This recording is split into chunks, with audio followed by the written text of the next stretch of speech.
This on-demand section of Live at Lunch is brought to you by Supreme Rice, celebrating their 90th anniversary in 2026, serving Louisiana customers and Louisiana farmers from Southwest Louisiana. For more information and great recipes, go to supremerice.com. Live at Lunch. You are looking live. Live at Lunch. Live at Lunch with Ott and Hanny on 104.5 ESPN, Baton Rouge. What the hell's going on out here? Now, here's Jimmy Ott and Charles Hannegriff. Yeah, for some reason or another, you sound a little taller on radio.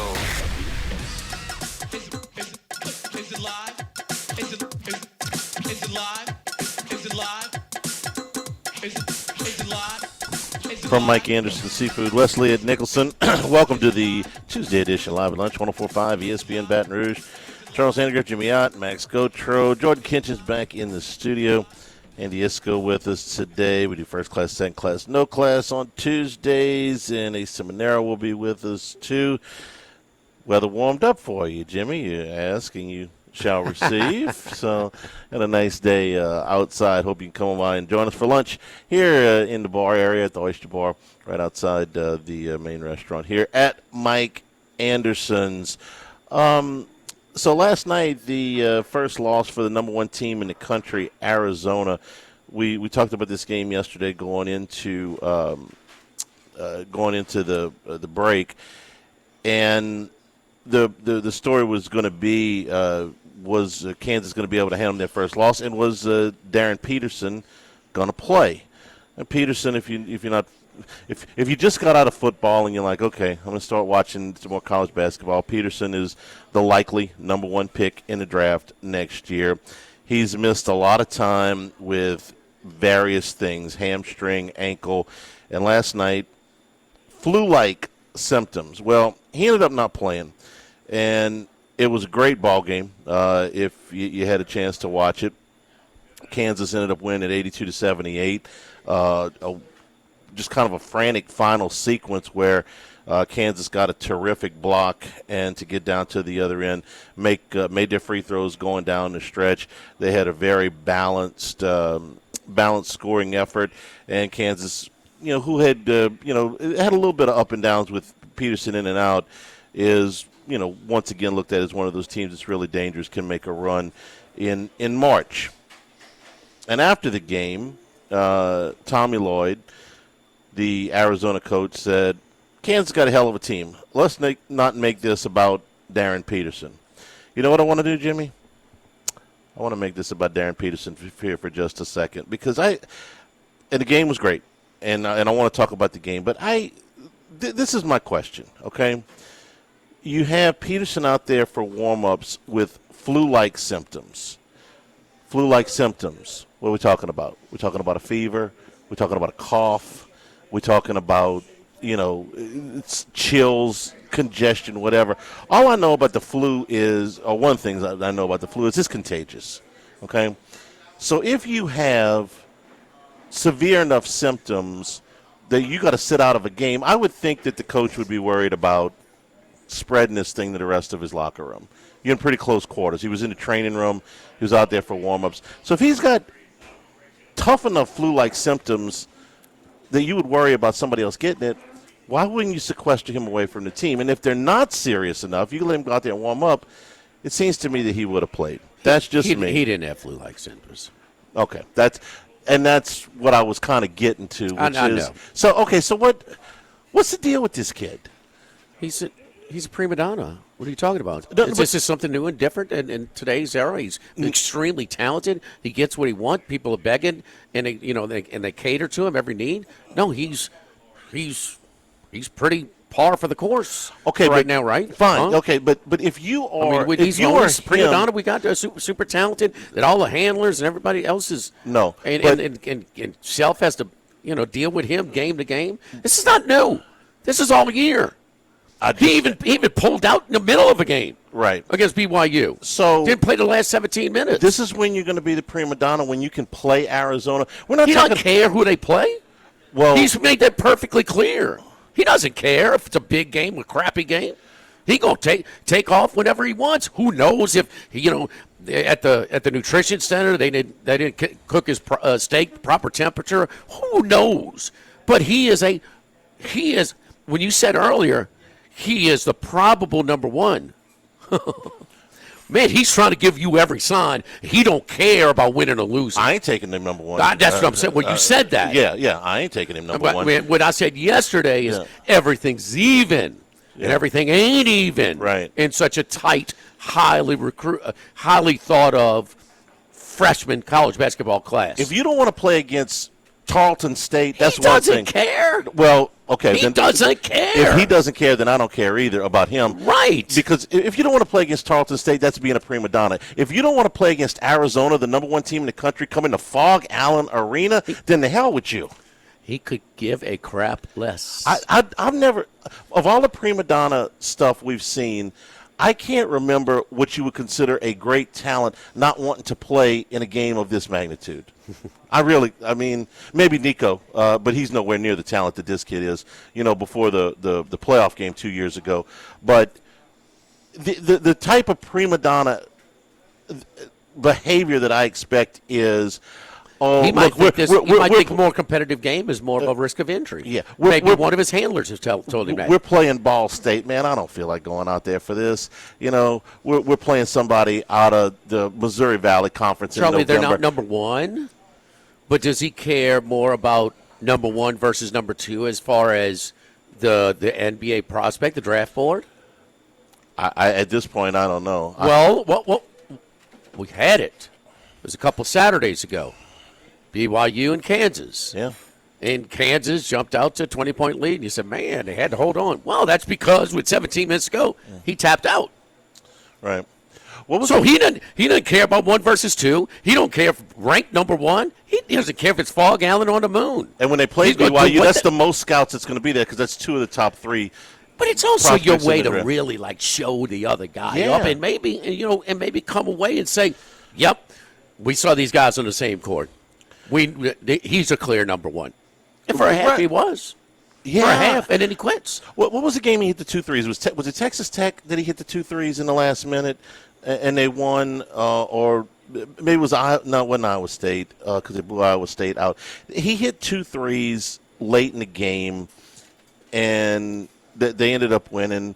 Might have been Texas Tech. I don't remember exactly, but I think it was Texas Tech, and they ended up winning. Well, on the road, he played that game, and it was a what game. Yeah. And he had 2 threes Texas in the Tech last 90 seconds or so. In Lubbock, yeah. Right. Yeah. Okay. Yeah. So that's the game you want to see him play on the road. You want to see him play against BYU. You want to see him against Destania, okay? And you want to see him against Arizona. You go out. Everybody does, but him. You go out for warm-ups. This isn't going out for warm-ups trying to test an ankle or a knee that's been strained or a pulled muscle or something like that, where you see guy go out for warm-ups like, nah, man, it's flaring up. I can't. Charlie, we talked about this yesterday. With him. He's got you call it. I didn't bring up the draftitis. Yeah. Absolutely. I mean, he's not the first. But I don't consider this draft. Draftitis is when you don't want to play against the lessers. Everybody wants to play the big games. 2026. Well, yeah. I guess you're right. Because of all of those guys, even the ones that you thought were kind of malingerers or whatever and prima donnas, they wanted to play the big games, man. When games like this came around, that's when they wanted to play. This guy goes out and warms up. He's healthy enough. Bill Self ain't no dummy, okay? That guy's won a bunch of games and some rings, and if he thought this kid was sick enough to infect his locker, the flu is contagious, man. The flu is a cover. Yes, that's what I'm saying. He doesn't have the flu. Anyway. He doesn't have the flu. So what Max dug up some social media, how legit is that? Enough to where a Kansas assistant athletic director or whatever came out and basically said that it wasn't true. It would be somebody who wouldn't know. It was basically a video of someone's phone who was sitting courtside texting that he basically said, "I'm out," when Bill Self confronted him. You're not going to half-ass it. Correct. If you're going to half-ass it, just sit out. Yeah. And he sat out. And a Kansas assistant AD was basically like, no, this guy would know nothing about it. He was just speculating. But it seemed a little defensive. It seems like it might have been merit-based. Every person in Fog Allen last night was looking to pounce on him because they couldn't believe it. If Charlie can't believe it, well, guess what? Yeah. But you know what? And they won last night. Itself, you know what? That at least that helps him try and get the team. They can't win it without him. They can't, and he knows it. They can't, and you know it. They could beat somebody. They beat somebody last night. They just beat the best team in the country, but they did it in Lawrence. In Lawrence, when his team, we see this the fallen hero syndrome, you know, the injured soldier. When it's short term, it can be a rallying point. If you watch 2 minutes of that game last night, Kansas was playing like it is life or death.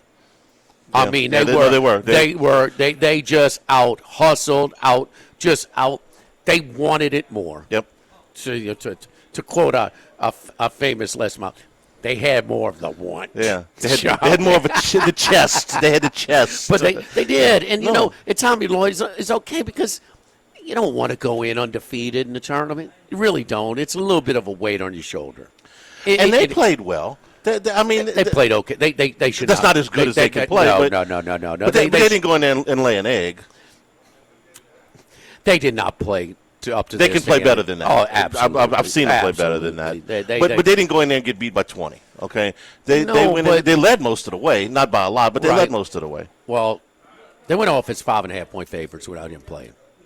Okay, and you lose, so they did. They weren't 5.5-point favorites at they breakfast went yesterday. Off as a 5.5-point favorite. They were a 2.5-point favorite when they thought he was 1.5 to 2.5. When kind of maybe some inklings got out of this, they went off. Yeah, means that tip. It was a 5.5-point spread because Peterson is a fairly impactful player. He is the most talented player in the country. As big of a headache in a prima donna is he is the best player in college basketball this year in a star-studded class. He's proven that. He's outplayed the others in the line of time. But he is screaming from the highest building. I'm going to be a pain in the ass. You get what you get. Yes, indeed. Yeah. In the NBA? I'll play when I feel like it. He's doing this now. What is he going to do in the NBA? Right. When he gets real money. I'll play when I feel like it. I mean, this is the easiest class of all today. But this is the Eastern Conference Finals. I don't care. Wouldn't that scare you if he ended up on your team? I corrected you earlier, my man, when you said he's the probable. He is trying to scream at the people. Be careful what you ask for. You're going to invest with such a deep class? You're going to take him?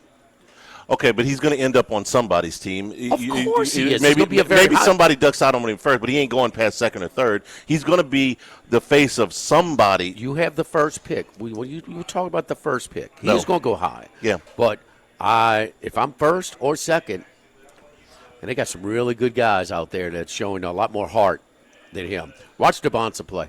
I have. Does he play hard? Yes. Yes, indeed, Jack. He's playing like it's he's playing for some stock. I mean, now is he as smooth as a scorer as this guy right now? No, he's not. But damn it, he got a ton of upside, and he got way more drive in him, way more. Never thought I'd see today where a player would just say, at the college level, I'll play when a player of this magnitude. I'll play when I feel like it. And when the number one team comes in, I don't feel like it. It's been going on for a while, Charlie. I don't recall something like this, where a guy went out for pregame. You know, we got guys malinger with injuries and stuff like that, especially in the NBA. The NBA. What about LeBaron Philon? They're playing undefeated Vanderbilt on the road. This game is on. I mean, it is back and forth. It's like 60-60. 5 minutes into in the second half. I got full body cramps. Do you really? Yeah. Sure don't look like it.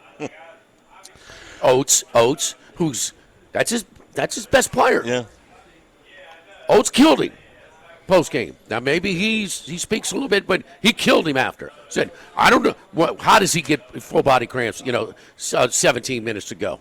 Something, or 17 minutes. It might have been right before half. I can't remember. Right before, right after. But he's like, how's that happen? Basically, this guy didn't want to play anymore.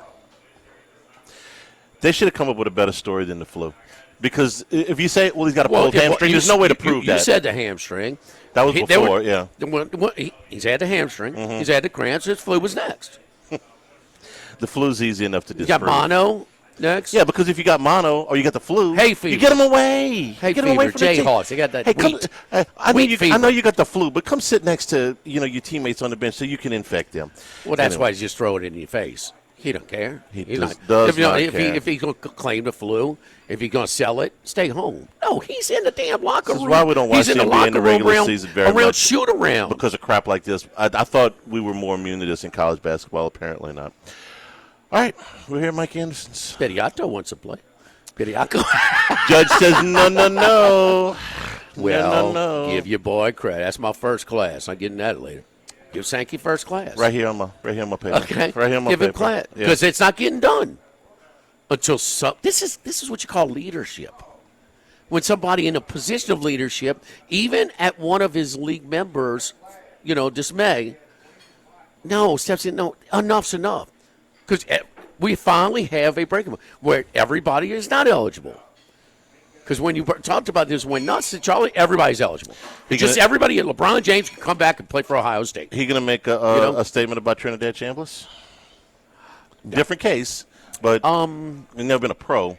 It's a little different. It's a lot different, but it's an eligibility case. It's a very similar path as Diego. Is it not? Yeah. Okay, so Diego was just, he meant a lot to Vanderbilt? Resurged the whole athletic department at Vanderbilt. Yeah. NCAA wants him out. We'll see. It sounds like they haven't provided enough, I don't know. 91 pages for a tonsillectomy of medical records. That's what they provided? 91 pages. Well, boy, are they convincing? I don't know.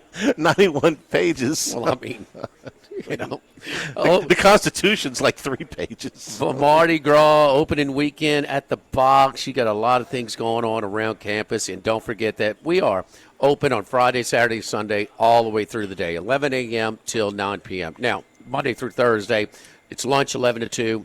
Then we close till 5 o'clock. 5 to 9 is dinner time. But all the way through with a lot of people coming in for parades, for baseball, for Valentine's Day. We're booked from 3 o'clock on Saturday. Of course, LSU in South Carolina. Women's basketball Saturday night. But we will be open all the way through the day, Friday, Saturday, and Sunday for this Mardi Gras weekend. And for the month of February, our monthly features, we're doing a shrimp, corn, and crab bisque, the Kinkin fried lobster bites, that's good, the Endymion salad, the Sid Gotro fish, the fish special that we have, king cake bread pudding, a Mardi Gras teeny, and a king cake daiquiri as well. That's frozen over here, in addition to our extensive menu already. Our sort of Mardi Gras themed February monthly specials over here at Mike Anderson. We brought about 8 of us in here on Friday to eat, and I think we tried everything on the Mardi Gras feature. Is that right? Well, what's not the daiquiri, but everything else. What's your favorite? I think we tried the kickin' fried lobster bites. There you go. The jalapenos give them just a little kick to it. You ever said that? Okay, Charlie. They were really, really good, and that Endymion salad is big. That's what the Kansas team doctor said. Yeah, his fever's got a little kick to it. Well, then carry your ass back to the house. Self wins last night. His locker room, his team, they stepped it up. But you know what? And he knows it. They can't win it all without him. They might not win it with him. No. Probably won't win it with him. But to really have a shot, and they're look, you 12 to 14 with him. They're in. Without him, he's there. Not. I was glad to see him win without him because everybody is just sort of poetic justice, if you will. Yes. Live at Mike Anderson's Live at Lunch, 104.5 ESPN Baton Rouge.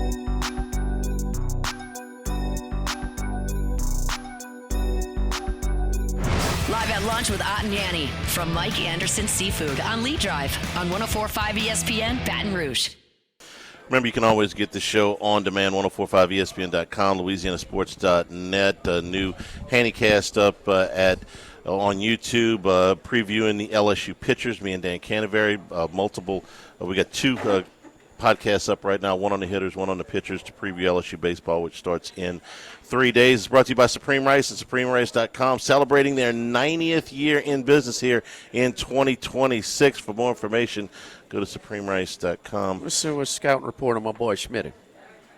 The scouting report on your boy Schmidt is really good. Through 5 innings in the scrimmage on Friday, 11 strikeouts, including 9 in a row. He did walk 4, I think, in the thing. I would say sooner rather than later. He's 4 innings. It was 11. It was 4 or 5. I thought it was 5. It was 5. Okay. Yeah. No, he looked really, really sharp, and I would say he's going to go up. Going to be pushing for a spot in that rotation. Well, yeah, we got to see him on the mound. Yeah. See if it's the walk total, I think he walked 4. That's the thing. The strikeout totals, were good last year, and I expect that to go up. The walks have got to come down. He had 11 walks in 2 innings of SEC play last year. That number's got to come down. I suspect that it will. I think that he's going to be in the rotation sooner rather than later. That's my prediction.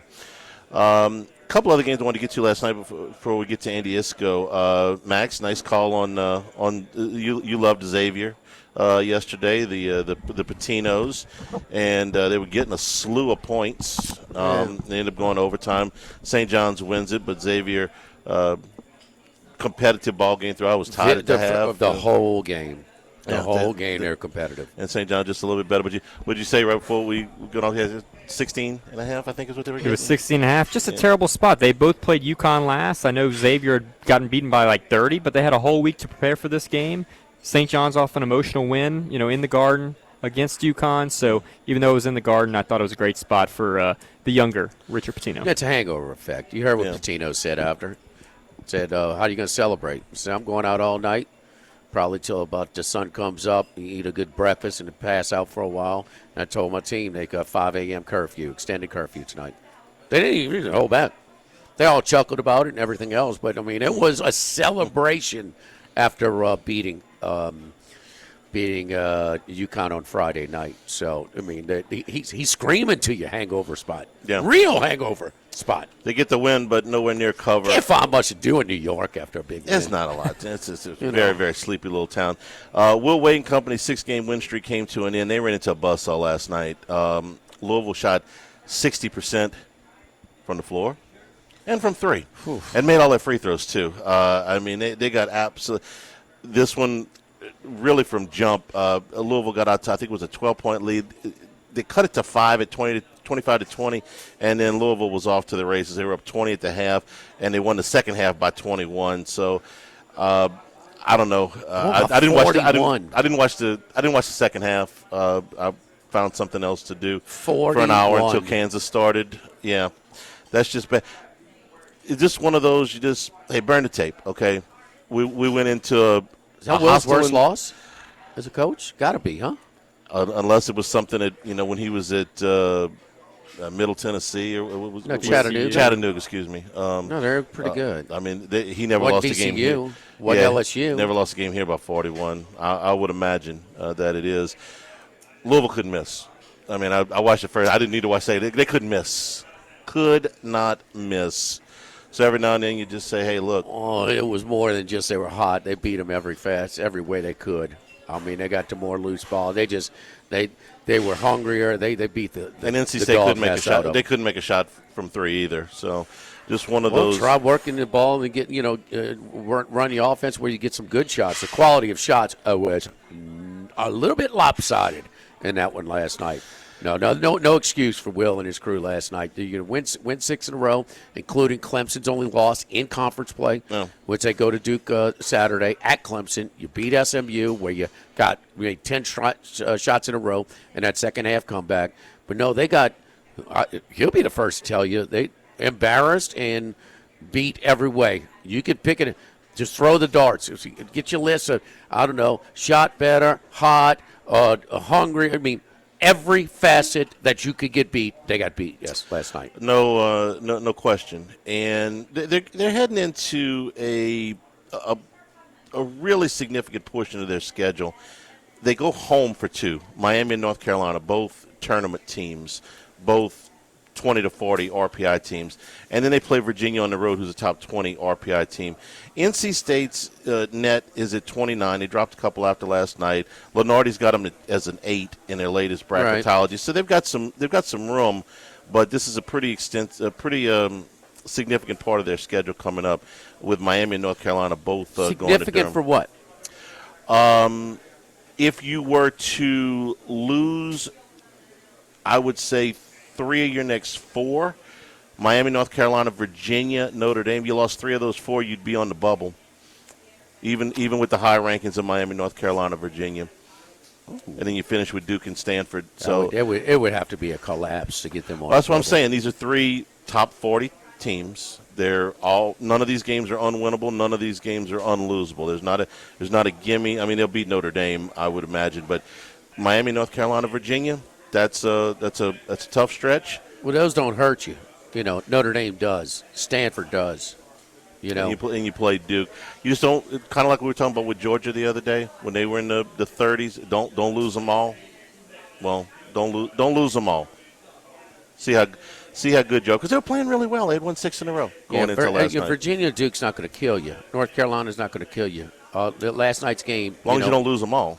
The ones that will are Miami, Notre Dame, and Stanford. You know, I don't think Miami by itself kills you. They're is Miami in the tournament? Yes, I think they are. They are. Yeah, okay. Lenardi's got them in today, and so just don't lay an egg. Don't lay an egg in all of them. They're gonna get in. They got plenty of room. Just again, Lenardi had LSU as the first 4 out for a long time, Charlie. The bubble is soft. I usually don't disagree with Lenardi too much, but I disagreed with him on that. in? Yeah. Beat him on the road. Is Clemson in? Yeah. Beat him on the road. They got some good wins. Miami's one of the last 4 in right now. Last for him? Yeah. Don't forget our friends at A Legacy Title. Chad Reynolds, Legacy Title for all of your real estate closings. 296-0060. Full-service title company servicing all of South Louisiana. Fast, friendly, professional service is what you get when you use our long-standing staff. Ashley Donald, Adrian Galata, Michael Platt, Marion Haynes, Natalie and Bradford Smith. Buying, building, refinancing. Nobody chooses but you. Choose Chad Reynolds, Legacy Title, 296-0060. Live at Mike Anderson's Live at Lunch, 104.5 ESPN Baton Rouge. Live at Lunch with Ott and Yanni from Mike Anderson Seafood on Lee Drive on 104.5 ESPN Baton Rouge. Heading out to Las Vegas, deep in the desert, lives one man. One man of many sports bets. The one and only Andy Isco. Andy, how you doing, buddy? I am doing okay, sort of getting over the end of the season, already looking forward to next year, but looking forward to upcoming March Madness. It just rolls from one season into the next. Yes, indeed. Yes, indeed. So, one popped on the props, and that was defensive or special teams TD at plus 270. So over Seattle, 3.5 sacks. That went way over. But New England plus 5 did not do it. And, Shaheen, anytime TDs took a rough go with the defensive player scoring and a lot of field goals. Yeah. The interesting on one of my main concerns, I think I expressed it last week. I know I did it on a number of shows. Was Drake Mays being sacked 5 times in each of the playoff games, and whether Seattle would be able to do that. And of course, they were more than able to do it. And I realized about halfway into the second quarter that it was going to be very difficult for New England in that game. That Seattle and the coaching staff had been very well prepared. And so I ended up making a play on Seattle at the half, and it wasn't easy, but they ended up getting distance as I thought they probably would after wearing down the Patriots. Then, of course, it comes out after the game that McDonald had done a great job of preparing his team by noticing some tells as far as that offensive line on the Patriots was concerned. So my one concern about the Patriots was indeed the one concern that won the game. I was a little bit surprised at all the rushing yards that those teams were able to do. Well, all the teams. That Seattle was able to gain, considering how good New England had been defensively. I wasn't surprised that there was as much passing as there was because of the fact that both teams were preparing for a difficult running effort.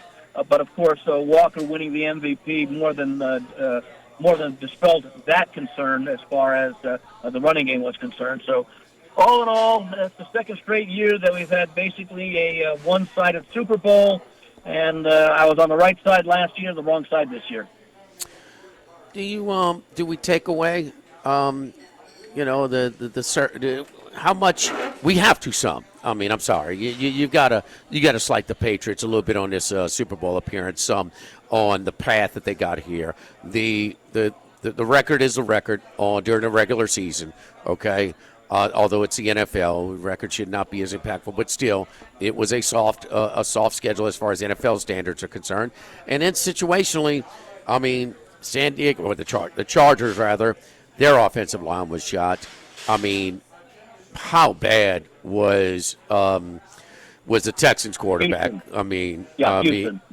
I mean, that's one of the worst performances ever, and then you're playing against a backup quarterback, and you barely win in Denver with when the snow was coming down in the middle of the game when they were trailing 3. I mean, it's just a matter of how much, but how much do we take away from their run to the Super Bowl?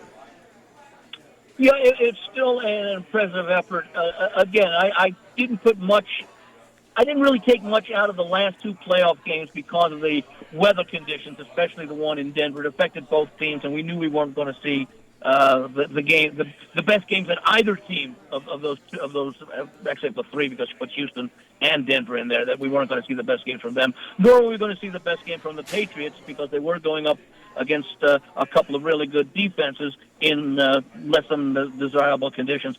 I take nothing away. If the Patriots win the game, then all of a sudden the strength of schedule becomes irrelevant. And, of course, once they lose the game and the way they did, well, then strength of schedule has something to do with it. But, I placed a lot of emphasis on the fact that the games against the common opponents, which sort of equalizes the strength of schedule for a significant part of the season, suggested that the teams were comparable. But, again, the one concern I had was the one concern that cost the Patriots the game. Charlie, been 3 non-Brady Super Bowl appearances by New England. Parcells against Green Bay and New Orleans. You had the 85 Bears. The 85 Bears in this, huh? And then this one, yeah. And all 3 came with some circumstances. We talked about this. We talked about, the Tony Eason 85 run. 16 combined turnovers by their 3 opponents in the playoffs, the Jets, the Raiders, and the Dolphins. And then if you remember when Parcells and them made it, you remember who they played at home in a conference championship game? The Jets? Jacksonville, that's right. In their second year. Yeah, 1995. Yeah, I mean, that's a little favorable matchup, huh? Yeah. The thing is, the top 5 quarterbacks in the AFC, okay, whatever order you want to put them, Mahomes, Jackson, Allen, Herbert, Burrow. They didn't see any of those guys, and 3 of them didn't make the playoffs. So it's hard to imagine getting to a Super Bowl when you steer around the top 5 quarterbacks in a conference. 2 of them made the playoffs, but you didn't have to play them. So it was fortuitous. It's still a Super Bowl, man. You still got to get there, but you missed all 5 of the aces. It's like you beat a baseball team, but you miss the ace every series that you played them. Well, and then wherever you got Bo Nix, I mean, I'm sorry, it's just a big drop off. Yeah, you missed the number 2. You had to call up a guy from how did he play in their playoff game? Play pretty good. Against Buffalo. Yeah, he played pretty good. So, Andy, we'll see. So, do you? But it's a. Have you shifted to basketball yet, college or professional? More so the colleges, the NBA, and you saw it over the weekend with teams not playing players. It's becoming more and more random as far as knowing when you're going to get a true effort from a good number of the teams. And a lot of players, a lot of talk has been that, they try to make it through the 82-game grind, and then they really start playing once the playoffs begin. And I sort of see that more and more each season, and that's why you see teams that all of a sudden are in good situations, and they just don't bring their best game or anything close to it, or vice versa. You see teams that are playing well and or playing poorly, and all of a sudden they get up for a big effort. There's a lot more randomness I've mathematically checked this year than I've seen in recent years. So I do play the NBA. It's more of a spot play situation, but I'm focusing more on college basketball, where more times than not, you're going to get a great effort because they're kids. They're looking to make names for themselves. But sometimes they're just overwhelmed in talent. So, for example, North Carolina State last night against Louisville, it was a good spot for them, and Louisville wins by 41. Just shows a great difference in talent. Yet, go back to last year, and you saw Louisville blow them out again, or previously, I should say. All right, Andy, so what you said about the NBA, we agree 100% around here. And we feel the same way you do about college basketball. And then you get something like what happened with Darryn Peterson last night at Kansas, where, okay, let me just ask you, you're a veteran handicapper. Any Kansas game the rest of the year, what are you taking into consideration? Because you don't know what this kid feels like playing, because we don't buy the flu story. If you feel like playing, you'll play, and you don't. How would you handicap Kansas, not knowing whether or not he's going to be in the mood to play or not? Who says you have to bet their games if you're so uncertain? And I am. There you go. Plenty of other games. Yeah. Well, you know, so great answer. Let them prove something that last night was an aberration. Let them get back on track after a few games and see if anything like that happens. Otherwise, you stay away from it. There are 360-something teams that you can choose from, especially with all these, when you include all these extra board games on there now. That's a great answer. Or you can play against them or pass.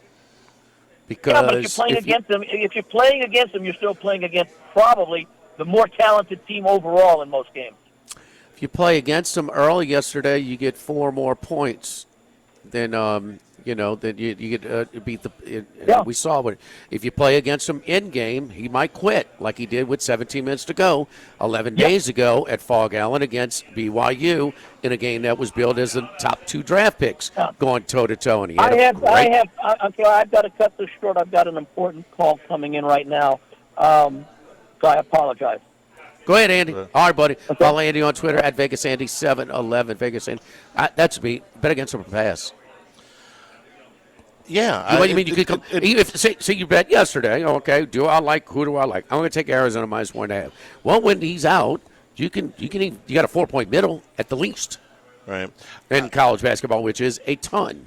Yeah. So a pass to me seems like, rather than trying to decide, how many times do you there's a gap in the schedule. I know I've done this. If you've done, there's a gap in the college basketball schedule. There's a gap in the schedule. The NBA is the only thing on. Okay, usually this happens on maybe a Thursday night, or it used to be Friday nights, but you get some decent Friday night games now, or a Sunday night when the college schedule is done. You're like, all right, maybe look at this, and you look at the lineup, and it's like, I don't know who's going to play in game. You can in game, yeah, you can do that, but betting them before the game, I mean, it's you're playing the roulette wheel. And guess what? It might hit your number one time and give you that extra 4 points. It might, if you, like you said, if you bet it yesterday, depend on when you did it, when you woke up or right before the game. When I sent the picks in about 2:30, 2:45 to Hunt, Arizona was -1.5. It went to 2.5, and by the time I came on Otter Locks, and of course, when did you find out? How before? How many minutes? I did. Max, when did you text us, Max? I was watching the Olympics last night. 11 minutes before the game. Okay. 11 minutes before the game. There you go. I watched the first half of NC State, and then the hour in. I didn't watch the second half. The hour in between, I was reading. So when he texted, that's the first time I knew. Should you? So some people have criticized Al Michaels deep into his career for kind of being a little aggravated, with his cranky. Yeah, that's a good word. Thank you, Charlie. Cranky. I didn't know if I wanted to go with cranky, but yes, you're actually finishing my sentence here. I thought he was way more cranky when they would just delivering him those crappy matchups on Thursday night. I think he's really, really showed how good he can be at this deep into his career. I think he's one of my favorites to listen to. I think he does a great call. He's always been my favorite. It's not quite his prime, but he is. Yeah. As a play-by-play guy on TV, he's always been my favorite. Do we give a pass to Collinsworth? I watched the game again last night with the audio.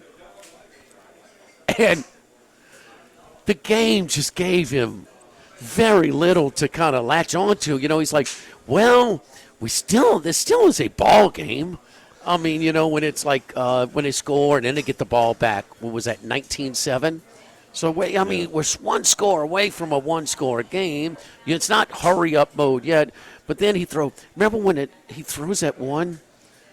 It was just like he sailed it, and it was almost like the guy could have fair caught the interception. He was sitting there in center field. Guy kind of like basket caught it. Right. Huh? I mean, he says, Mike, I don't have anything for that one. I have no explanation. You have called enough games. You know how that is. The game is getting away. You know the game is going to turn. But you don't want to tell the audience, okay, you guys can go do something else. I mean, because this game is over. Especially the Super Bowl. But we know because we know he's always got something to say. He's always – one of his skills is his strength is – man, he really identifies with a play when they show that replay like 4 seconds later.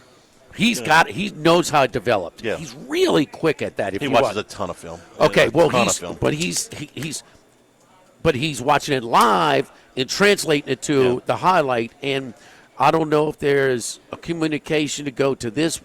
I don't know how it goes, but that when they show it 4 seconds later, the replay in slow mo, he's telling you, describing to a T how he's got a great strength. You attribute it to the hours that he's invested in watching film, maybe so, but he just couldn't give us anything. I mean, it's just like there's nothing to really break down here. This is just completely off. Yeah, the Seattle front is overwhelming the New England front. Yes, we got it. I know, but he had time on this one, is what he was saying. Yeah, you're right. This is just he's on May. He was flustered with May, and for us, him saying I got nothing is like that's how bad May was. Even when he had, when he had time. I got no argument. And I like Collinsworth. I know he grinds some people's gears. I like him. You know what? Sometimes you learn some stuff after a game. And people hated Bill Walsh for some reason. Maybe it was just a New Orleans thing. I never came away from a Bill Walsh broadcast where I didn't learn something. Never, ever, ever, ever. So I like that. Don't forget our friends at K&M Automotive on Segan Lane. Segan at Perkins right across Perkins. Segan from Ambrosia Bakery. It's the only place I take my vehicle. They're open 7:30 a.m. to 4 p.m. Monday through Friday. My buddy Jason Payne going to give you an honest deal. Both Charlie and I bring our vehicles over there whenever they need anything from an oil change, engine light comes up, tires, Brakes, thank you, Charlie. I mean, you name it. Transmission issues, anything that goes wrong with your vehicle, he can take it over there. If he's too busy to handle it right there, he'll just reschedule a time where it's more convenient for both you and for his team of mechanics. At K&M Automotive, it's the only place I take my vehicle. Again, 8445 Segan Lane near Perkins, right across Segan from Ambrosia Bakery. Live at Mike Anderson's, live at Lunch 104.5 ESPN Baton Rouge. Live at Lunch with Ott and Yanni from Mike Anderson Seafood on Lee Drive on 104.5 ESPN Baton Rouge. Back here at Mike Anderson's, live at Lunch. Real quick, because we may not have time to get to this game later. Nebraska is hosting Purdue tonight. Huskers are a 1.5-point favorite. We thought about Nebraska. We put them in our list of teams we think can win it all a couple of weeks ago. Now that they've dropped a couple, Jimmy, you feel they did a big win against Rutgers on Saturday. The big story was that their player, the second leading scorer, and the big guy, the 6'9", and the leading rebounder, he didn't play against Michigan, and he had like 5 points and like 1 for 9 in their home loss against, was it Illinois or was it, who was it against? Michigan. Illinois. Yeah. Illinois. He had like 29 Saturday. He's back. They're back. Number 13, Purdue in Lincoln tonight. Second hour coming up. Live at Lunch, first class. I want a seat in first class where I was booked and ticketed over a month ago. Second class. No man should be subjected to the indignity of being labeled or treated like a second-class citizen. And no class. Life had become like school on Sunday. No class. I'll tell you what then. Why don't you call me sometime when you have no class? First class, second class, and no class. Brought to you by Supreme Rice. Buy local with Louisiana-based Supreme Rice since 1936. And we return here at Mike Anderson's. We got our Mardi Gras menu, special features with the kickin' fried lobster bites. I can vouch for those personally. We had those in here this weekend. Lobster bites, jalapeno deep fried and tossed in a little sweet chili sauce, the Endymion salad, It's huge. Grilled chicken, spicy boiled shrimp, and all the fixings. It is a massive salad. The Sid Gotro fresh black drum. That's in the redfish family, I can tell you. And the king cake bread pudding. That was a big hit as well. Nice. This weekend here at Mike Anderson's. One little cocktail. You got your Mardi Gras teenies and your king cake daiquiris, frozen king cake daiquiris here at Mike Anderson's. All right, first class. Charles Bediako, the Alabama player, was denied his injunction yesterday, which will end his season with Alabama. Tuscaloosa County Circuit Court judge ruled against him, saying that after he had signed a two-way contract, he did not have a reasonable expectation that he would be allowed to return to college basketball. I really can't believe that we needed not one but two judges plus the NCAA to rule on this to make it law, that after you have signed a contract in the NBA and played 3 seasons in the G League, that you expected to go back to college. And thankfully this judge agreed with that. NCAA says common sense went around today. I usually don't side on the side of the NCAA. Now, if this leads them to change some of their rulings on some of the professionals that have played in Europe, I thought that was a good point, Jimmy. You said, look, what's the difference between this guy? And that's Nate Oates' question, too. Why if somebody plays professional in Europe or wherever, and then they can come here and American players can't do it? That's a reasonable question, and that's worth examining. But the idea that Bediako should have some right to play college basketball after playing 3 years in a professional league in the United States never made any sense to me. You cited Greg Sankey as stepping out on this back in the NCAA. I'm with you there. So here's my question. To prevent this from happening in the future where a guy goes in the draft, doesn't like where he goes, and then we're going back to court. What if we open the NBA draft up to anybody who played college basketball? Just like in baseball, anybody can be drafted. You get drafted, it's up to you whether or not you want to sign. You can go pro, you can stay in college. It's up to you. If you play 1 season of college basketball, you're in the draft pool. Because essentially you can put yourself in the draft pool. But now you get wasted draft picks? Well, in baseball, a lot of times will draft guys not knowing that they can. Ideal? Well, I'm asking you. I don't know. I don't know. Because if you're saying, well, if you declare for the draft and then you want to go back, well, then you've made a decision. Maybe for the second round. Okay. And I don't think anybody would take somebody's invested in a first-round pick, man. It's their only one. Come on. Well, you can call them and ask them if they'll sign. That's what they do in baseball. And you're right, it is down the line. And they can still change their mind. They could, but most of the time they have them on the phones like, will you take this amount of money? Yeah, I'll take it. Okay, boom, we're going to go. No, I don't like that. Well, it's been the system. I'm sorry. No, I'm not wild about it either, but I'm searching for a better solution than what we've got. I'm not glued to this. That's why I asked. Well, Oates did talk about it, okay? So obviously he's going to, and his whole thing was based on the triple-digit number of active college players who did play professionally. Just wasn't in the G League. Right. And how many was it? And like I told you, it's over 100. Yeah, and it's all foreign players. That point is valid. I got no qualms with what he's saying. I mean, to me, a professional league is a professional league. And how long do you have to play in a professional league? This guy played in parts of 3 seasons. Yeah, he's in his third year. This isn't a guy who went to spring training with the Dodgers and came back to play college baseball. Well, somebody had to stop it at some point because everybody was eligible. Yeah. Now we realize that, well, they're probably not going to go this route. So do you take just a 1-year player from? We'll see if that's acted on upon. You said you're surprised the rulings in Tuscaloosa? I wasn't surprised that they got home cooking and Tuscaloosa the first one. Well, the second one. No, the second one. I was worried. What happened in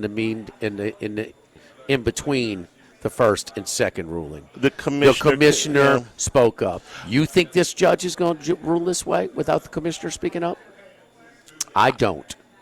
Okay? I don't know that this judge gives a flip one way or the other. What Greg Sankey said, I really don't. How did he get his position? The judge? Yeah. It's an elected position, I think. Yeah, by who? People in Alabama. In Tuscaloosa, Alabama. So he ruled against him, and he ruled against the Alabama guy. Because Sankey acted in a position of leadership. If Sankey, we don't really know. Yeah. I don't think the judge might say, no, I was always going to say that. I don't think, that's my opinion, I don't think he rules this way if Sankey doesn't step up. I'm not so sure about that. This is what he said. He said Bediako did not have a reasonable expectation that he would be allowed to return to college basketball because no other player had been granted those eligibility under those same circumstances. The judge is, I guess, I don't know if I shouldn't say that this is an elected position. It may be an appointed position. I'm not sure, but he does live in Alabama. He's in Tuscaloosa, so yeah, there's some pressure there.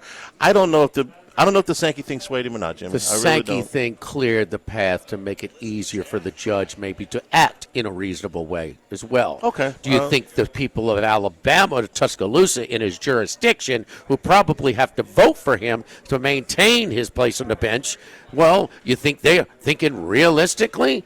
You think no, they want their team to win. Just pass it along. I think Sankey clears it, makes it so much easier for the judge to act accordingly and do really the right thing. I get it. But Sankey had to do the right thing first. This is not something you want to do.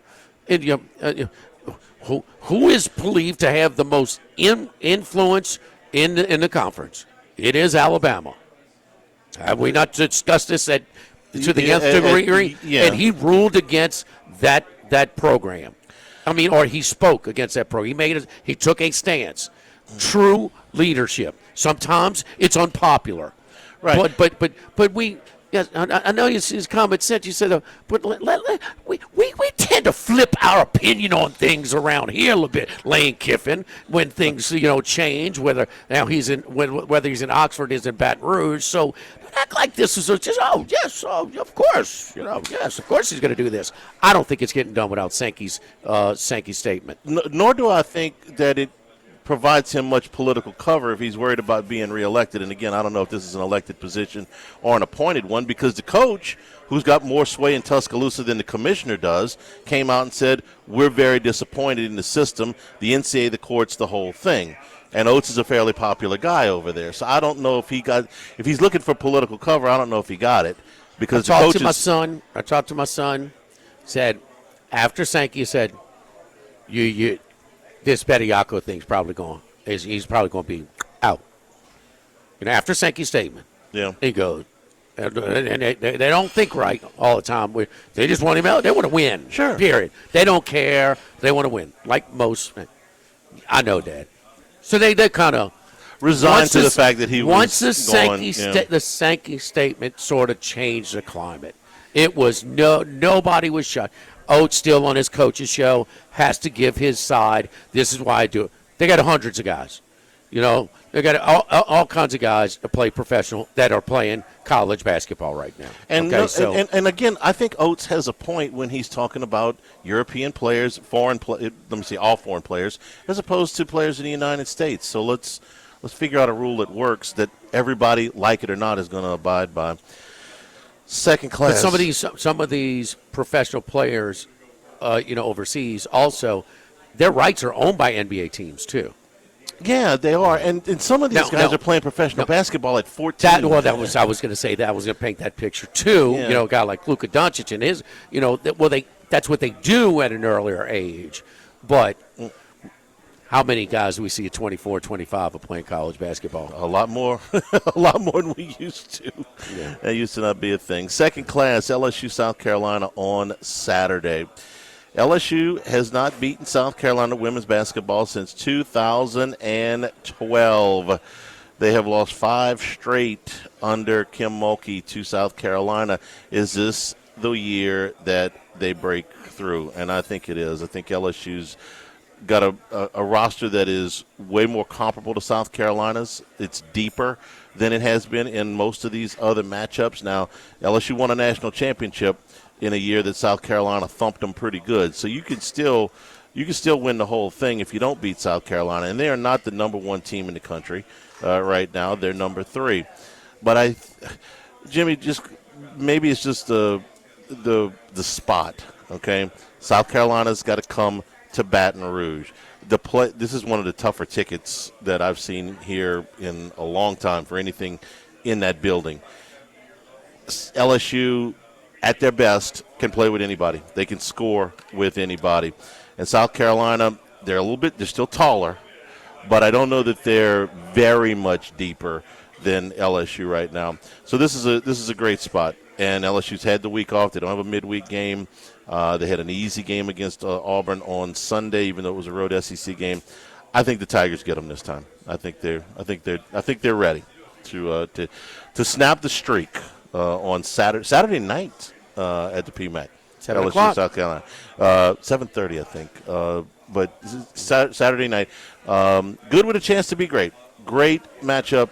Let's see if LSU can get home. You saw what the tickets are going for, huh? I didn't. What? It's like $200 to get in. $200 get in price. Wow, there won't be an empty seat. No Men play that day in Tennessee. That way they don't have to have a quick turnaround. In Knoxville, right?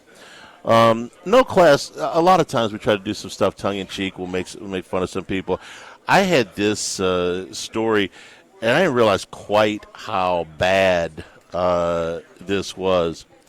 James Pierce, a member of the Atlanta Falcons, was basically playing demolition derby with a Lamborghini and the police and his ex-girlfriend over the weekend.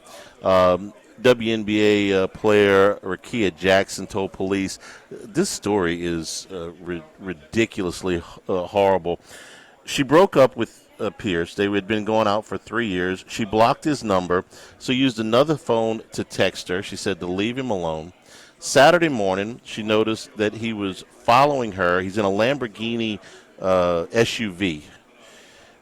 He got out of his car and tried to open her door. She accelerated away, drove toward the police department. He got in his car, followed her, rear-ended her on the way to the police station. She tried to back out of the police station. He collided head-on with her car. Police arrived, ordered Pierce to the ground, gun drawn. He got back in his car, locked it, started driving away, hit a police officer on the way out of the parking lot, crashed at an intersection, attempted to run away, and resisted arrest from multiple officers. He is facing a minimum of 5 years in prison if he is convicted on any of these charges. This is multiple. I know we get immune to professional players, especially breaking the law and getting away with it, but I don't think that Mr. Pierce is going to play professional football again. This is multiple felony charges and a minimum of 5 years. Let's see, aggravated battery with a deadly weapon, felony count of aggravated stalking, fleeing, eluding police officers, aggravated battery on a law enforcement officer. These are all felonies, plus a misdemeanor of resisting an officer without violence. So this is this is a player with the Falcons who, Max, and I know you didn't know about all of this. You like this trade for the Falcons because they needed a pass rusher. Not that this is a football story now, but he ain't going to play no more, man. Well, they got this is a rookie from Tennessee, right? Mm-hmm. Yeah, they got Jalen Walker and they traded up to get James Pierce. I thought it was two big moves for a team that struggled with pass rush, and they did improve massively with their pass rush this season. There were character concerns for James Pierce coming into the draft, and that was part of the reason he slipped to where he did. Turns out sometimes those are right, but they gave up a lot to get him too, and the Rams are going to feast. Like top 3 in defensive rookie of the year. Did he finish like near the top 3? Pierce, he was. I think so. He had 8.5 sacks. No, he had a very good year. Yeah. I mean, he's one of the pieces when we're ranking the jobs at the Atlanta job. I mean, he's well. We've seen some domestic stuff go bad. The Andre Rison one. You remember Mickey Rivers, the outfielder for the Yankees and Rangers. Many teams, multiple teams, but the Yankees and Rangers. When his soon-to-be ex-wife drove into the parking lot and lit all of his clothes on fire. There you go. This one was, like I said, as bad as it gets. As bad as it bad as it gets. So no class to James Pearson, so I don't think he's going to play professional football. I don't think he's worried again. about if he's in no class. No, he's got other things like to I said, worry about. when I first saw the story, it's like, oh, wow, he's playing demolition. I was going to laugh because it was demolition derby. It's like, man, you playing demolition derby with a Lamborghini? Thought maybe he had backed in a car. Man, he's going full Malachi Crunch here. He's got other things to worry about besides hurt feelings. Don't forget our friends at jail. Relief Windows and reliefwindows.com. Windows, doors, siding, shutters, shades, windows like vinyl windows, storm impact windows, the wood windows that I talk about all the time that are built to last. They're they come with a warranty.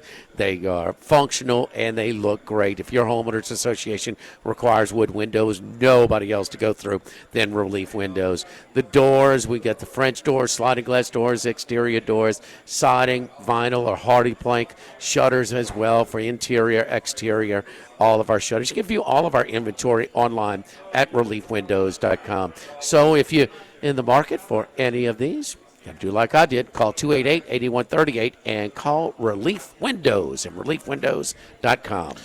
Live at Mike Anderson's Live at Lunch, 104.5 ESPN Baton Rouge.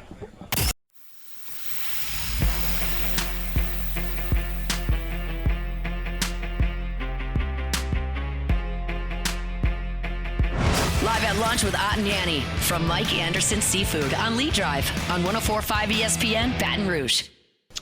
And return here at Mike Anderson's. We're brought to you by the Thibodeau Store and the Pierre Part Store. Now open in LaRose and Lockport. You go to thethibodauxstore.com. Get your lawn spring ready. Tons of specials on the website right now. Weed and grass killers, fertilizers, spreaders, seeders, and, of course, a number you clean up activities we hit into spring or on special on the website. Outdoor cooking, patio furniture, storage, and organization. Getting ready for LSU baseball. Getting ready for tailgating. Outdoor cooking equipment, both for your home and portable to take out for tailgating at the box. You can get them at thethibodauxstore.com. Almost time for our spring field trip over there. Same-day pickup on the website, and if you're heading in person, 900 St. Patrick Highway in Thibodaux and Highway 70 in Pierre Part. thibodauxstore.com will get you to all four properties. Warm weather gets me the itch to get down there again on a field trip. It's coming up soon, Charlie. Very, very soon. We're going to make the trip together. All right, yes. College basketball tonight. Arkansas's in the PMAC tonight. We saw this game 2 weeks ago. And you know what LSU's record is against the spread in 10 conference games? Wait, I know this one, I think. They're 2-8 again straight up. Are they 6-4? Yes. Yeah, and I think they were. I think they finished. So the it was 6-3 going to the Georgia game. Yeah, and I think they finished the non-conference schedule one game over 500. Oh man, against the spread. If you so say so. Well, so they're 3 games over 500 against the spread for the season. So you're catching 5.5. They played 2 games non-conference, man. Well, I mean, against the spread. I know. It's just. They're 5.5-point underdogs tonight. You have. I like Arkansas. Like Arkansas. Yeah. No D-Don Thomas again, it would appear. No, he's gonna be out for the year, I think. Yeah, that's what it's starting to look like, as he's not going to play again. This was a competitive game in Fayetteville. Arkansas kind of turned it on in the last. That's part of why I like 6 Arkansas. or 7 minutes. 7 minutes tied. Lose by 4. It was. It should get the attention of Arkansas. Because I think that's one of LSU's best performances. Oh, I agree. I mean that's a hard building to beat the Hogs, man. That's a hard building, and so I think they were a little sloppy with them, and that was Thomas's last game too, huh? Did he play in that game? Yes, he played in that game. In that game? Okay. He played against Mississippi State. He played against State too. Yeah. And, okay. So played half of the 10 conference games. Yeah, their biggest problem. They got multiple, but their biggest problem tonight is I don't know who can guard Darius Acuff. We're talking about a likely lottery pick, and he's averaging 21 points a game, but his season high was against LSU. The 31 points in that game. They can't guard guys that average 6 points a game. I mean, right. Well, right. So I'll just. This guy's having a career night. Going to the top of the list. I mean, you're up 15 on Saturday. I mean, it took a lot a lot of bad basketball to get to the break down 5. Is he the best player that they've on their schedule? He might be the best player in the league. Topping from Texas Tech, maybe. Well, in the league. In the league, yeah, probably. In the league. First team all-conference Ament guy. is really, sure. really good for Tennessee. I would put Acuff a little bit better.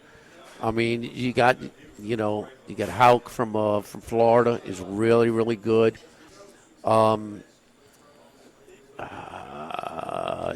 think Acuff is the best player in the league. I agree.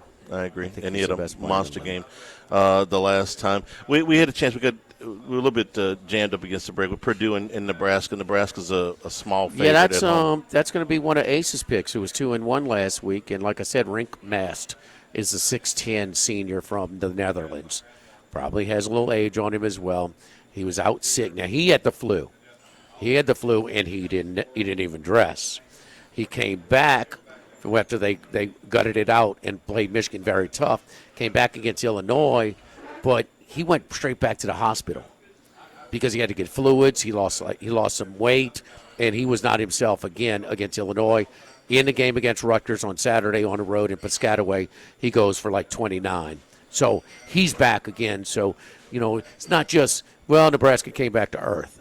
I mean, he's their second leading scorer and their leading rebounder. So he's a big part of what they do.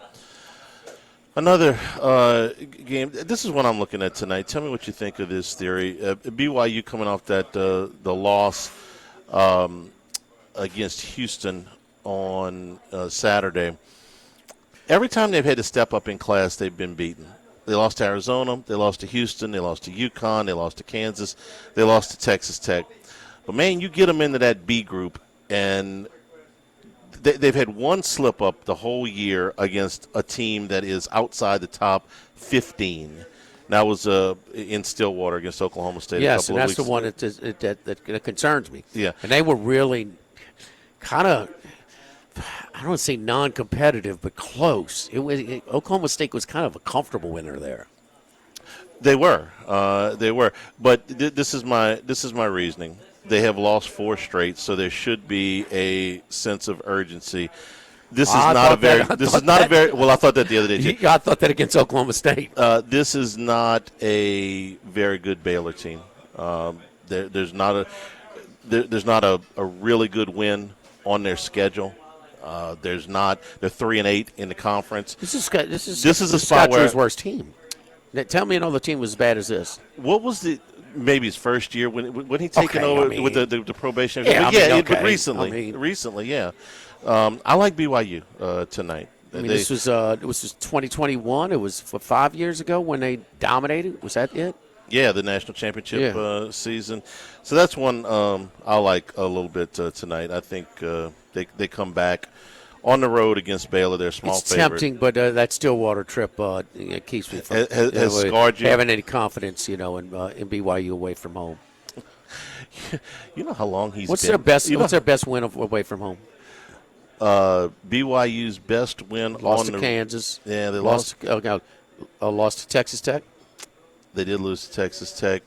Their best road win on the season is, Kansas State. You may have talked me out of it. They got a lot of. they got a and they beat Utah and Kansas State. They gotta win one at some point. Oh no! No, they don't. That gotta angle and drive you to the poorhouse. They gotta. Scott Drew has been at Baylor since 2004. I didn't realize it'd been quite that long. He was a candidate, but I don't know which time, but he was a hot name around here. Let's see. LSU's changed. They've changed coaches four times, I think, since he's been at Baylor. Might have been when Trent Johnson got the job. So what's it tell you? Yeah. What's it tell you? He ain't got the budget that some others do. Yeah. He didn't just fall off. No, their record has gotten a little bit worse every year since the national championship season. And so how long they've been playing this pay-for-play game? Since 21, the year after. James Nashi, their player, born in 2004. He's been there he's been on the planet as long as he's been there. I remember why his name came up with the LSU job. That was Homer Drew was on Dale Brown's staff for at least 1 year, if not more. And so Homer, Drew, and Dale, yeah. That was a little bit of a connection there, but that's long time ago. Long time ago. Today we are over here at Mike Anderson's, of course, 5 to 9 in the bar area. It is half off of oysters on the half shell. So, and don't forget for the Mardi Gras weekend, the big game at LSU South Carolina women in the PMAC opening weekend at the box for baseball. We are open Friday, Saturday, and Sunday. Valentine's Day on Saturday and Saturday night as well. So we're open all the way through lunch and dinner, Friday, Saturday, Sunday, over here at Mike Anderson's. Tomorrow we'll be right around the corner at Sammy's Grill, the original Sammy's Grill at Highland near Starring. So come on by and see us. Anytime we're here over, Max will be working the show for Mardi Gras Day next Tuesday over at Doe's, and then we rotate every other Tuesday over here at Mike Anderson's on Lee, just off of Nicholson. Live at lunch, 104.5 ESPN Baton Rouge.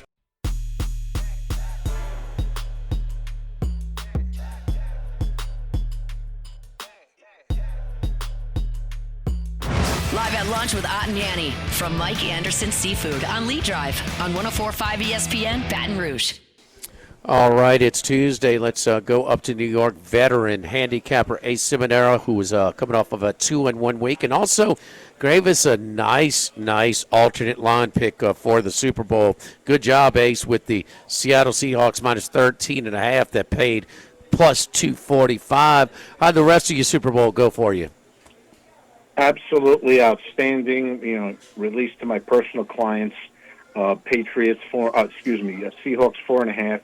Plus, yes, the alternate spread 13.5, and we jumped in on Barner to get the first touchdown at plus 2. Not the first touchdown, but any touchdown at plus 240. So really, we swept the board for Sunday. It was a great Sunday and a great weekend of college basketball.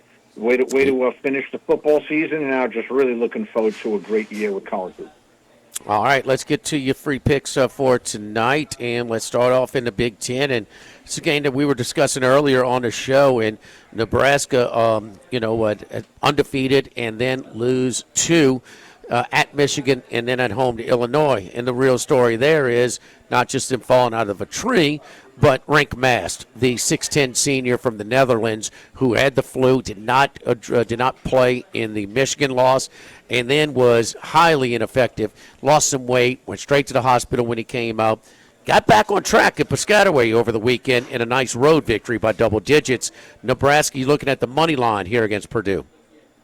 He certainly did get back on track, and you can't blame the kid. They put up one hell of a fight at Michigan, losing by 3 to finally get their first loss of the season. And no shame, even with the, diminished Mast, to lose at home late to Illinois by 9. They righted the ship last week at Rutgers. Mast obviously now getting his legs under him, 26 points. Sanford right now on the season, Price Sanford Day Jr. with 80 3-pointers made. Most 3-pointers made at this point in the season way back since Glenn Watson back in 1819. This guy's a sharpshooter from the outside. That place has not seen this kind of a team in years. Lincoln is busting right now at the seams. They're going to be primed for this game. Purdue, with the great season that they've had after losing those 3 tough games, they lost the game at UCLA, home against Illinois, then at Indiana. They righted the ship against an awful Maryland team. Buzz Williams, I think, regretting why he left Texas A&M. Needs neither here nor there. And then struggled against Oregon on Saturday, barely getting by in a 4-point game where Oregon purposely slowed the game down. 12-1 Nebraska at home. I expect that place to be absolutely buzzing. I expect Nebraska at home to get the job done. Minus the 125 on the money line. Absolutely. Still looking at minus 125 at our DraftKings outlets here at Bally's and the Queen, where we will be for the first 2 days of March Madness next month. Let's come down here to SEC country and to Auburn, Alabama. Auburn hosting Vanderbilt at home. This line has moved to Auburn at 3.5. Line has definitely jumped. You got a couple of teams that are coming off of really tough losses on Saturday. Auburn just blew a big lead, 10-point lead at home to Alabama. Those leads aren't as big as they used to be in the old days, but still at home you figure they'd be able to get it done. They lost that one at home, and this is going to be another game here where they're number 33 receiving votes if you count all the way down in the AP. Kind of a bubble team, though, and this is an important game for them. Vanderbilt starting off undefeated and then had a really tough loss last week against Oklahoma. Had a couple of other tough losses in that stretch. Haven't won in Auburn since 2016.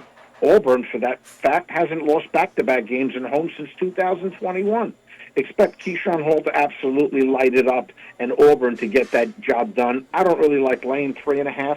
So I'm going to take the liberty and buy that down to 2.5, thank you. Get it below that important number of 3, and I'll take Auburn at home to get a much, much-needed win and get them on the right side of the bubble. All right, Auburn minus 2.5, minus some juice at home against Vandy tonight. And then in the Big Ten, and Charlie, I think you saw this one as well, boy. Whiskey went to Bloomington and had a beat. What a terrible and then get a 1-point lead with just seconds to go, get hosed on a call.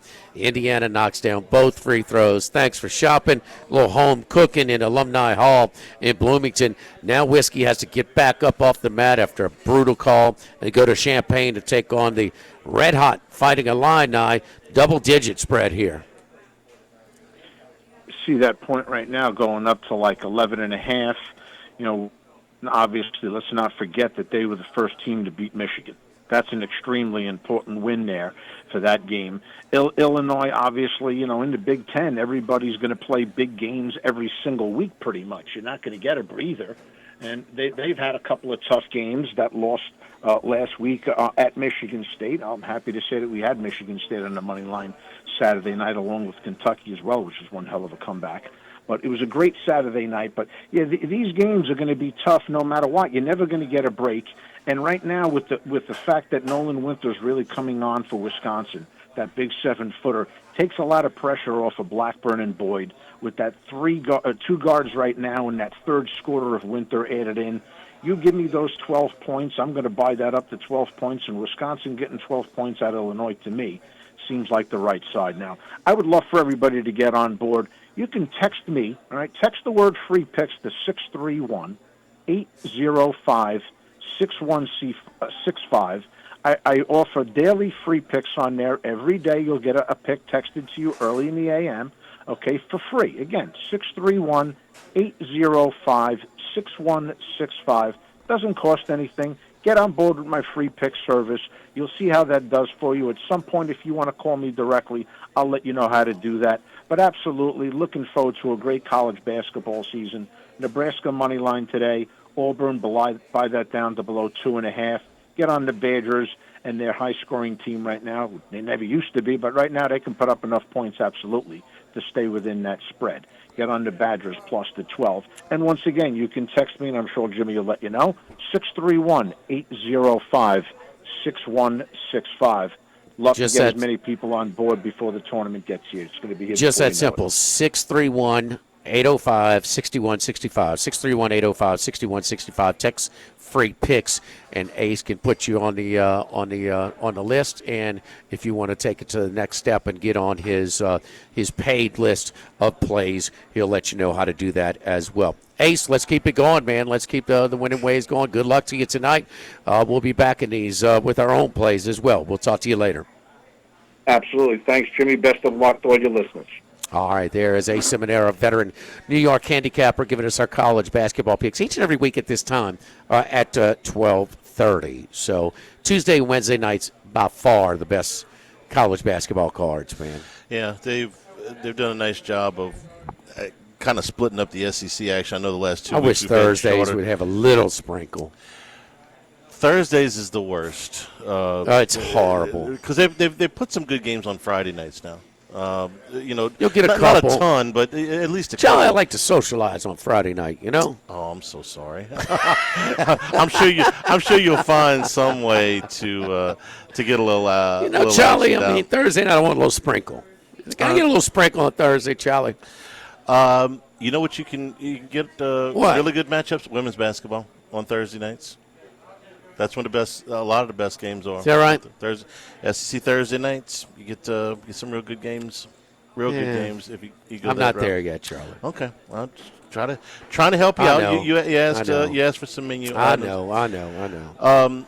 Mike Vrabel came out today and said that they are going to keep Will Campbell at left tackle. You think this has been a topic up there? Since the game? It has to be. Yeah. All right. So this is the quote. Will's 22 years old. He's our left tackle. He'll get better. He'll get stronger.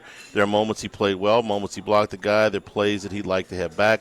We're not moving Will to guard or center or tight end or anywheres else. But eventually they may. Not at this point. I mean, because that's where we know Will enough to we think he's going to play in the league for a long time. Yeah. But maybe he might not be an elite left tackle. Maybe he's not a left tackle at all in the NFL. He had a really good run against weaker competition, but it's still professionals before he got hurt. How much is it due to he got hurt? Now keep in mind they had almost a little pause in the season where they could, kind of ease into the playoffs, but O'Day, four straight rough games in the playoffs against some elite guys. O'Day from the Chargers, Anderson from the Texans, Benito from Denver, and mostly DeMarcus Lawrence, mostly Lawrence from Seattle. It's a rough run, and now Teron Armstead comes out and posts said, "Man, look, these things are fixable." He's not establishing any base. He's kind of backpedaling when he's initiating contact. You don't have any base. You're just gonna get pushed over like you on your roller skates. But no, and look, it happens not just before games, but on the biggest stage. And on the biggest stage, and the big story of the game was, and that's one thing the broadcast team didn't have. They called it like it was. It was so everybody knows that Will Campbell had a rough day. It was obvious. Okay, so there's a lot for me to unpack here, and I don't want this to come off sounding like excuses, because maybe he's not going to be an elite left tackle. But let me throw some things out. After the MCL injury, when he got back late in the season, he did not play as well as he had played earlier in the season. He did play against the elite rushers that you were talking about. I would throw in also that he played on the long side of a rookie. Okay, a lot of times a veteran on the side of you can help you out. He was playing alongside of a rookie who was also struggling a little bit, and he got thrown in there. He got thrown in there right at the beginning. Again, I'm not trying to make excuses for him. He did not play well. Who's the best tackle to ever come out of LSU? Best offensive tackle to ever come out of LSU? Whitworth? I would have to say it was Andrew Whitworth. I could make a case for Lance Smith, but I would have to say Andrew Whitworth. He spent most of the first 2 years in the NFL at guard. And Whitworth was an elite left tackle here. And he spent most of those first 2 years working in the guard, and then he became an elite left tackle. So Campbell, he got thrown into the deep end right here, and that's a lot to ask. I think he'll get better. Well, you see some other guys get thrown into the deep end. When you invest a top 5 pick, you better put him in there. Kelvin Banks he went 4 picks behind him, and he got thrown in. He had a better year. From my eyeball test, I'm not looking at the all-22s, but for the Saints, I thought he had a really good year. Did he have a strain MCL to where he had to come back against those guys? He didn't have to. He didn't have a strain MCL, and he didn't have to play in these playoff games against Anderson and Benito and those other guys. I'm on everything minus. I understand with the guy he's playing next to, and they talk about that left line, but I've seen the foot. He had enough struggles on his own, no matter who the hell he was playing next to. The play that bothered me the most was when they talk about the short arms. Lawrence got around him. Okay, it was the one where Hall went through him, and it's like, okay, man, his knee's got to be hurt. He's got 75 pounds on that guy. He should not be getting driven back like that. That ain't got nothing to do with short arms. Maybe that's the MCL. So we'll see. Yeah. I think what Vrabel's doing here, he wants to take the heat off of the young player. He doesn't want. He didn't make himself available for post game. He didn't. He's taking some heat for that. Yes, and he is. I think Vrabel just does not want this story to fester any longer. He's going to put a stop to it right now, and then you get to. But that's where they're going to start with it. But if he continues, they'll move in the guard. Later on. And he might move back to tackle. He doesn't want him to have to. He doesn't want him to have to think about this all off season. Are they going to put me at left guard to open training camp? They're not. Well, he can have those conversations without making public. This is for public consumption. Yeah, this is to take the public heat off of it. You stop all the at least Right. limit the speculation. Yeah. But no, this is where you are. I mean, he did not perform like a top 5 pick should. No, he had a rough go. Live at Mike Anderson's Live at Lunch, 104.5 ESPN Baton Rouge.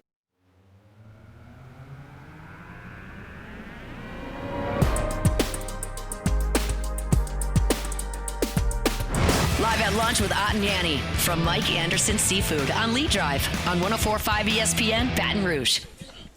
Wrapping up here at Mike Anderson's. Jimmy, we got to give a little shout-out congratulations to our guy, Hole LeMayo. Oh. Celebrated yesterday, wrapped up his 300th episode of RBNR Monday. Man went to get red beans and rice 300 consecutive Mondays.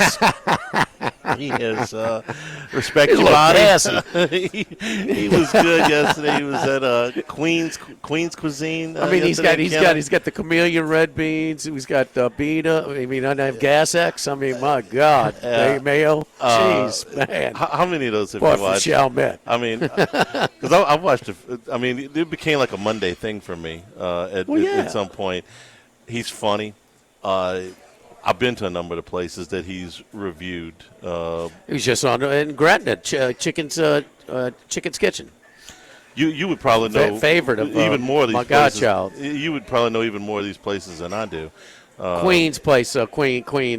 You know, down on Airline, I think. Kenner. No, great run, and he's going to be doing some other things. He ain't going nowhere. He's just retiring the RV. He's burnt out on the red bean stuff. He wants to do other things. He wants to do this same things. But yeah, he talked to us last time he was in town, huh? Yeah. He's been on the show a number of times. He's been with. He played the first time. He posted the first time he was on with T-Bob, and I think it was T-Bob and Jordy years ago. His first appearance on our radio station. So. And he asked me. He says, "How do you deal with burnout? How long? I mean, how long are you gonna deal with Hanny?" I said, "Man, look, Hanny never gets old, Mayo." Never gets old. Here's some Gas X. Timeless. Thanks to Mike Anderson for being our host. You don't give me today. gas, Charlie. I know. So. Being our host today. Tomorrow we're at Sammy's on Highland Road. Hope that you can make it in your plans to be there with us. From all here at Mike Anderson's. Jordan back in the studio. Have a great day, folks. Stay tuned for Hunt.